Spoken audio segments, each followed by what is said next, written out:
అయ్యా కొడుకులు చెప్తున్నారు కార్ఖానకు పోయింది మళ్ళీ వాపసు వస్తుందని.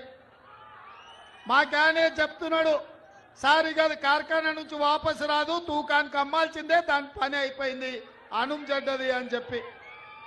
అందుకే ఇవాళ కేసీఆర్ ఎన్ని చెప్పినా, కేటీఆర్ ఎన్ని అబద్ధాలు మాట్లాడినా, తండ్రి 4 గంటలు, కొడుకు 2 గంటలు టీవీ 9లో కూర్చొని ఎంత దుఃఖం వెళ్ళిపుచ్చినా ప్రజలకు సానుభూతి రాలేదు.